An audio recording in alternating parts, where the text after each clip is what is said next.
आज शुरुआत करेंगे नेक्स्ट चैप्टर की, जिसका नाम है बाल गोविंद भगत और जिसके राइटर हैं राम वृक्ष बेनीपुरी। अब बाल गोविंद भगत में असल में स्टोरी क्या है, लेखक का क्या उद्देश्य है इस चैप्टर को लिखने का, तो इस चैप्टर के माध्यम से देखेंगे। बाल गोविंद भगत रेखा चित्र के माध्यम से लेखक ने एक ऐसे विलक्षण चेत का उद्घाटन किया है जो मनुष्यता, लोक संस्कृति और सामूहिक चेतना का प्रतीक है। वेशभूषा और बाह्य अनुष्ठानों से कोई सन्यासी नहीं होता।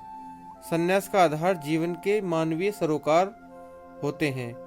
बाल गोविंद भगत इसी आधार पर लेखक को सन्यासी लगते हैं, पर पाठ सामाजिक रूढ़ियों पर प्रहार भी करता है। इस रेखा चित्र की एक विशेषता है कि बाल गोविंद भगत के माध्यम से ग्रामीण जीवन की सजीव झांकी देखने को मिलती है। तो इसमें बाल गोविंद भगत एक व्यक्ति हैं जो कबीर के उपासक हैं, कबीर को अपना साहब मानते हैं और वो कबीरपंथी हैं जो रूढ़िवादी नहीं हैं। तो वो उनका मतलब जो चरित्र है वो किस प्रकार का है, वो क्या करते हैं, इस चैप्टर में बताया है, तो इसे ध्यान से देखेंगे।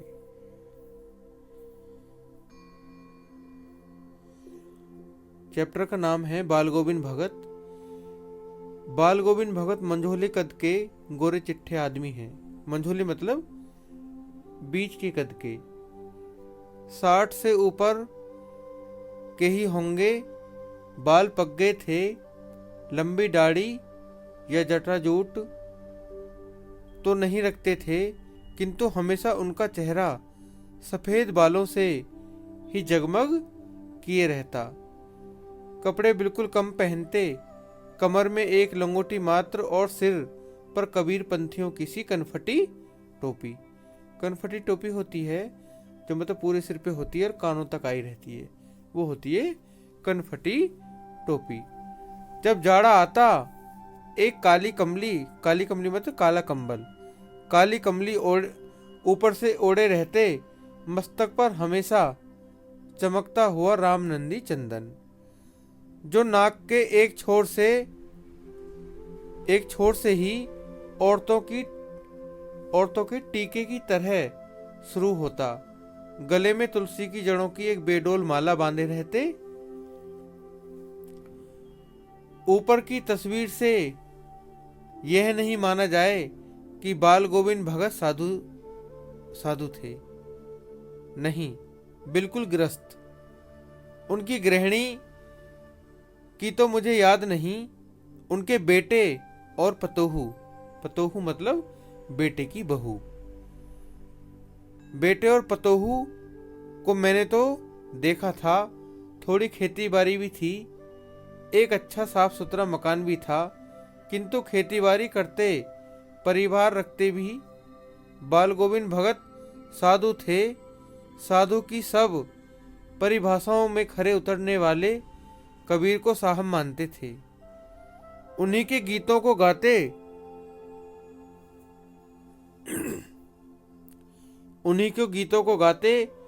उन्हीं के आदेशों पर चलते, कभी झूठ नहीं बोलते, खरा व्यवहार रखते, किसी से दो टूक बात करने में संकोच नहीं करते, न किसी को खामखा झगड़ा मोल लेते, किसी से दो टूक बात करने में संकोच तो वो करते ही थे और किसी से वो झगड़ा भी नहीं करते थे।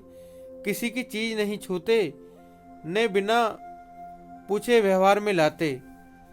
इस नियम को कभी कभी इतनी बारीकी तक ले जाते कि लोगों को कौतूहल होता, आश्चर्य होता। मतलब कभी वह दूसरे के खेत में सोच के लिए भी नहीं बैठते। वह ग्रस्त थे, लेकिन उनकी सब चीज साहब की थी। जो कुछ खेत में पैदा होता सिर पर लाद कर पहले उसे साहब के दरबार में ले जाते, मतलब कबीर के दरबार में ले जाते। जो उनके घर से 4 कोस दूर पर था एक कबीरपंथी मठ से, मतलब वो जो भी फसल होती थी वो उसको कहाँ ले जाते थे, कबीरपंथी मठ में सबसे पहले, क्योंकि वो कबीर को अपना साहब मानते थे। तो चैप्टर को ध्यान से पढ़ेंगे, सारे क्वेश्चन आपके क्लियर होते चले जाएंगे। वह दरबार में भेंट के रूप में रख लिया जाकर, प्रसाद के रूप में जो उन्हें मिलता उसे घर लाते और उसी से गुजर चलाते। इन सबके ऊपर मैं तो मुग्ध था, उनके मधुर गान से जो सर्वदा ही सुनने को मिलता। कबीर के वे सीधे साधे पद जो उनके कंठ से निकलकर सजीव हो उठते। आषाढ़ की रिमझिम है, समूचा गांव खेतों में उतर पड़ा है। बस आषाढ़ के महीने में बारिश शुरू हो गई है और पूरा गांव जो है वो खेतों में आ गया है। कहीं हल चल रहे हैं, कहीं रोपनी हो रही है, कहीं मतलब हल चलाया जा रहा है और कहीं पर धान की रोपाई हो रही है, मतलब रोपनी हो रही है। धान के पानी भरे खेतों में बच्चे उछल रहे हैं। अब आपको पता है जब रोपनी होती तो बच्चे तो खेलते ही हैं पानी में, और औरतें कलेवा लेकर, मतलब खाना लेकर, सुबह का खाना लेकर मेड़ पर बैठी हैं। आसमान बादल से घिरा है, धूप का कहीं भी नाम वहां पर नहीं है। और ठंडी ठंडी पुरवाई है चल रही है। ऐसे ही समय आपके कानों में एक स्वर तरंग झनकार सी कर उठी। वह क्या है, वह कौन है, यह पूछना नहीं पड़ेगा। बाल गोविंद भगत समूचा शरीर कीचड़ में लिथड़े अपने खेत में रोपनी कर रहे हैं। उनकी उंगली एक एक धान के पौधे को पंक्तिबद्ध खेत में बिठा रही हैं। उनका कंठ एक एक शब्द को संगीत के जीने पर चढ़ाकर कुछ को ऊपर स्वर्ग की ओर भेज रहा है, मतलब बहुत अच्छा गा रहे हैं। और कुछ को इस पृथ्वी की मिट्टी पर खड़े लोगों के कानों की ओर। बच्चे खेलते हुए झूम उठते हैं, मेड़ पर खड़ी औरतों के होठ कांप उठते हैं। वे गुनगुनाने लगती हैं, हलवाहों के पैर ताल से उठने लगते हैं जो हल को चला रहे हैं। अब देखो कितना अच्छा दृश्य है, देखने से ही पढ़ने से ही समझ में आ रहा होगा। रोपनी करने वालों की उंगलियां एक अजीब क्रम में चलने लगती हैं। बाल गोविंद भगत का यह संगीत है, यह जादू। भादों की अंधेरी अधरतिया है, अंधेरी रात है, आधी रात है, मतलब अभी ही थोड़ी देर पहले मूसलाधार बारिश खत्म हुई है। बादलों की गरज, बिजली की तड़प में आपने कुछ नहीं सुना हो, किंतु अब झिल्ली की झंकार, जो छोटे छोटे वो होते हैं कीड़े, उनकी झंकार और दादरों की टल्टर, मतलब मेंढकों की टल्टर बाल गोविंद भगत के संगीत को अपने कोलाहल में डुबो नहीं सकती। उनकी खंजड़ी डिमक डिमक बज रही है। खंजड़ी मतलब जो एक छोटी सी ढपली टाइप होती है जो कंधे पर रखी रहती है, उसको बजाते रहते हैं, वो खंजड़ी होती है, जिसमें उसके आसपास चारों ओर बजाने वाले 2 वो लगे रहते हैं स्टील के, गोल गोल छल्ले से, तो उसको खंजड़ी बोलते हैं। खंजड़ी डिमक डिमक बज रही है और वो गा रहे हैं, गोदी में पीवा चमक उठे सखियां, चिहुक उठे ना। हाँ, पिया तो गोद में ही है, किंतु वह समझती है कि वह अकेली है। चमक उठती है, चिहुक उठती है, उसी भरे बादलों वाले भादों की आधी रात में उनका यह गाना अंधेरे में अकस्मात कौंध उठने वाली बिजली की तरह किसी को ने चौंका देता। अरे सारा संसार निस्तब्धता, मतलब शांति में सोया हुआ है, निस्तब्धता में सोया है। बाल गोविंद भगत का संगीत जगा रहा है। तेरी गठरी में लागा चोर मुसाफिर जाग जरा। अब आप देख रहे हो ये बाल गोविंद भगत हैं जिन्हों के हाथ में खंजड़ी है। अब आपने खंजड़ी भी देख ली होगी कैसी होती है। और जो इन्होंने टोपी लगाई हुई है ये कनफटी कबीरपंथी टोपी है जो पूरे सिर पे कान तक आती है। और ये इनके हाथ में खंजड़ी है। और इनके संगत के ये लोग हैं जिनको इनके पास में आते थे अक्सर। मुसाफिर जाग जरा, कार्तिक आया नहीं कि बाल गोविंद भगत की प्रभातियां मतलब जो सुबह को गाए जाने वाला गीत होता है अक्सर जो गांवों में चलता है। मतलब कुछ लोग ढोलक वगैरह लेकर सुबह सुबह निकल जाते हैं और पूरी गली में वो भजन वो गाते हैं। उसे प्रभाती बोलते हैं, मतलब सुबह को गाए जाने वाला भजन या गीत। प्रभातियां शुरू हुई जो फागुन तक चला करती थी। इन दिनों वह सवेरे ही उठते, न जाने किस वक्त जगकर वह नदी स्नान को जाते। गांव से 2 मील दूर वहां से नहा धोकर लौटते और गांव के बाहर ही पोखरे के ऊंचे भिंडे पर अपनी खंजड़ी लेकर जा बैठते और गाने टेरने लगते। मैं शुरू से ही देर तक सोने वाला हूँ, किंतु एक दिन माघ की उस दांत किटकिटाने वाली भोर में भी मतलब सुबह में भी उनका संगीत मुझे पोखरे पर ले गया था। अब लेखक बता रहा कि वहां पे मैं गया उनको देखने।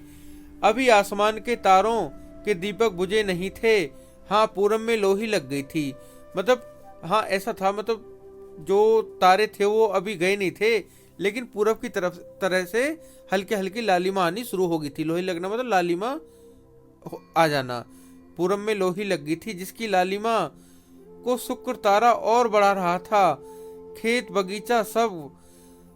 बगीचा घर सब पर कुहासा छा रहा था। सारा वातावरण अजीब रहस्य से आवृत मालूम पड़ता था, मतलब घिरा मालूम पड़ता था। उस रहस्यमय वातावरण में एक कुश की चटाई पर पूरब मुंह काली कमली ओढ़े बाल गोविंद भगत अपनी खंजड़ी लिए बैठे थे। उनके मुंह से शब्दों का तांता लगा था। उनकी उंगलियां खंजड़ी पर लगातार चल रही थीं। गाते गाते इतने मस्त हो जाते, इतने सुरूर में आते, उत्तेजित हो उठते कि मालूम होता अब खड़े हो जाएंगे। कमली तो बार बार सिर के नीचे सरक जाती। मैं जाड़े से कपकपा रहा था, किंतु तारे की छांव में भी उनके मस्तक में श्रम बिंदु जब तक चमक ही पड़ते। गर्मियों में संध्या की कितनी उमस भरी शाम की, मतलब संध्या मतलब शाम की, कितनी उमस भरी शाम को ने शीतल करती। अपने घर के आंगन के आसन में जमा बैठते। घर के उनके कुछ प्रेमी भी जुट जाते। खंजड़ियों और करतालों की भरमार हो जाती। एक पद बाल गोविंद भगत कहे जाते। उनकी प्रेम मंडली उसे दोहराती तिहराती, मतलब पहले एक बार फिर बोलती, फिर 3 बार बोलती, तिहराती। धीरे धीरे स्वर ऊंचा होने लगता। एक निश्चित गति से उस ताल स्वर के चढ़ाव के साथ श्रोताओं के मन भी ऊपर उठने लगते, मतलब सुनने वालों के मन भी ऊपर उठने लगते। धीरे धीरे तन मन पर हावी हो जाता। होते होते एक क्षण ऐसा आता कि बीच में खंजड़ी लिए बाल गोविंद भगत नाच रहे हैं और उनके साथ ही सबके तन और मन नृत्यशील हो उठे हैं। सारा आंगन नृत्य और संगीत से उत्प्रोत है। बाल गोविंद भगत की संगीत साधना का चरम उत्कर्ष उस दिन देखा गया जिस दिन उनका बेटा मर गया। इकलौता बेटा था वह, कुछ सुस्त और बोधा सा था, कमजोर था, किंतु इसी कारण बाल गोविंद भगत उसे और भी मानते। उनकी समझ में ऐसे आदमियों पर ज्यादा नजर रखनी चाहिए या प्यार करना चाहिए, क्योंकि ये निगरानी और मोहब्बत के ज़्यादा हकदार होते हैं। बड़ी साध से उसकी शादी कराई थी। पतोहू बड़ी ही सुभग और सुशील मिली, मतलब बहुत अच्छी सुशील मिली और शिष्टाचारी थी। घर की पूरी प्रबंधिका बनकर भगत को बहुत कुछ दुनियादारी से निवृत्त कर दिया था, मतलब सारा काम उसने संभाल लिया था। उसने उनका बेटा बीमार है, इसकी खबर रखने की लोगों को कहाँ फुर्सत, किंतु मौत तो अपनी और सबका ध्यान खींचकर ही रहती है। हमने सुना बाल गोविंद भगत का बेटा मर गया। कुतूहल बस उनके घर गया, देखकर दंग रह गया। बेटे को आंगन में चटाई पर लिटाकर वह सफेद कपड़े में ढक रखा है, और कुछ फूल तो हमेशा ही रोपते रहते। वह कुछ फूल तो हमेशा ही रोपते रहते। उन फूलों में से कुछ तोड़कर उस पर बिखरा दिए हैं। फूल और तुलसी दल भी सराहने एक चिराग जला रखा है, और उसके सामने जमीन पर ही आसन जमाए गीत गाए चले जा रहे हैं। वही पुराना स्वर, वही पुरानी तल्लीनता। घर में पतोहू रो रही है, जिसे गांव की स्त्रियां चुप कराने की कोशिश कर रही हैं, किंतु बाल गोविंद भगत गाए जा रहे हैं।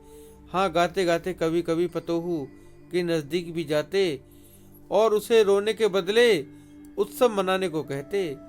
वो कहते कि आत्मा परमात्मा के पास चली गई है। गृहिणी मतलब आत्मा अपने प्रेमी यानी कि ईश्वर से जा मिली है। भला इससे बढ़कर आनंद की बात कौन सी होगी। मैं कभी कभी सोचता यह पागल तो नहीं हो गए हैं, किंतु नहीं, वह जो कुछ कह रहे थे उसमें उनका विश्वास बोल रहा था। वह चरम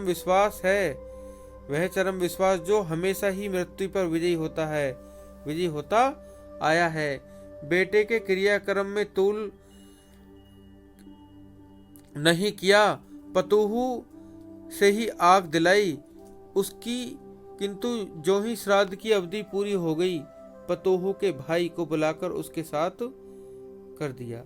जो ही श्राद्ध की अवधि पूरी हो गई, पतोहू के भाई को बुलाकर उसके साथ कर दिया, यह आदेश देते हुए कि इसकी दूसरी शादी करा देना। इधर पतोहू रो रो कर कहती है, मैं चली जाऊंगी तो आपके बुढ़ापे में कौन आपको भोजन बनाएगा, बीमार पड़े तो कौन एक चुल्लू पानी भी देगा। मैं पैर पड़ती हूँ, मुझे अपने चरणों से अलग नहीं कीजिए। लेकिन भगत का निर्णय अटल था, तू जा, नहीं तो मैं इस घर को छोड़कर चल दूंगा। यह थी उनकी आखिरी दलील, और इस दलील के आगे बेचारी वह क्या करती। बाल गोविंद भगत की मौत उन्हीं के अनुरूप हुई। वह हर वर्ष गंगा स्नान करने जाते। गंगा स्नान पर उनकी आस्था नहीं देखते, करने जाते स्नान पर उतनी आस्था नहीं रखते जितना संत समागम और लोक दर्शन पर। पैदल ही जाते, करीब 30 कोस पर गंगा थी। साधु को समझ लेने का क्या हक, और ग्रस्त किसी से भिक्षा क्यों मांगे। अतः घर से खाकर चलते तो फिर घर पर ही लौटकर खाते।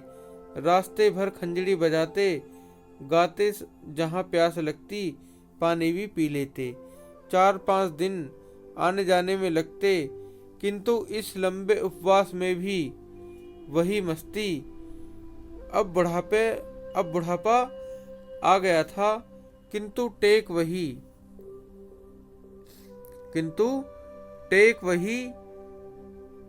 जवानी वाली।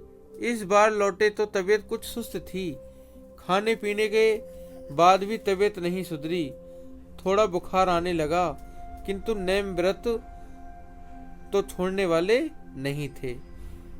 वही दोनों जून गीत, स्नान, ध्यान, खेती बाड़ी देखना दिन दिन छीजने लगे। दिन दिन मतलब वो कमजोर होने लगे, कम होने लगे, दिन दिन छीजने लगे। लोगों ने नहाने धोने से मना किया उनसे कि अभी अब तुम मत नहाया धोया करो। आराम करने को कहा किंतु हंसकर टाल देते रहे। उस दिन भी संध्या में गीत गाए किंतु मालूम होता है जैसे तागा टूट गया हो। माला का एक एक दाना बिखरा हुआ। भोर में लोगों ने गीत नहीं सुना। जाकर देखा तो बाल गोविंद भगत नहीं, सिर्फ उनका पंजर पड़ा है, अर्थात बाल गोविंद भगत की मृत्यु हो चुकी थी। तो यहाँ पर ये दिखाया गया है कि सन्यासी रियल में ग्रस्त में भी हो सकता है और अपने सारे काम को पूरा करते हुए भी। और आपने चैप्टर आपने पढ़ा होगा ध्यान से, तो आप सारे क्वेश्चन इस बीच के कर देंगे, चाहे कैसे भी क्वेश्चन पूछ लिया जाए। खेती बाड़ी से जुड़े गृहस्थ बाल गोविंद भगत अपनी किन चारित्रिक विशेषताओं के कारण साधु कहलाते थे, आपको सब बता सकते हो आप। भगत की पुत्रवधि उन्हें अकेला क्यों नहीं छोड़ना चाहती थी। भगत ने अपने बेटे की मृत्यु पर अपनी भावनाएं किस प्रकार व्यक्त की। भगत के व्यक्तित्व और उनकी वेशभूषा अपने शब्दों में चित्रित कीजिए। बाल गोविंद भगत की दिनचर्या लोगों को अचरज का कारण क्यों थी। तो आप सारा ये सब कुछ बता दोगे क्योंकि आपने इसको चैप्टर को बहुत अच्छे से पढ़ा है। ऐसे ही आप चैप्टर पढ़ते जाइए और हमारा सहयोग भी करते जाइए। धन्यवाद।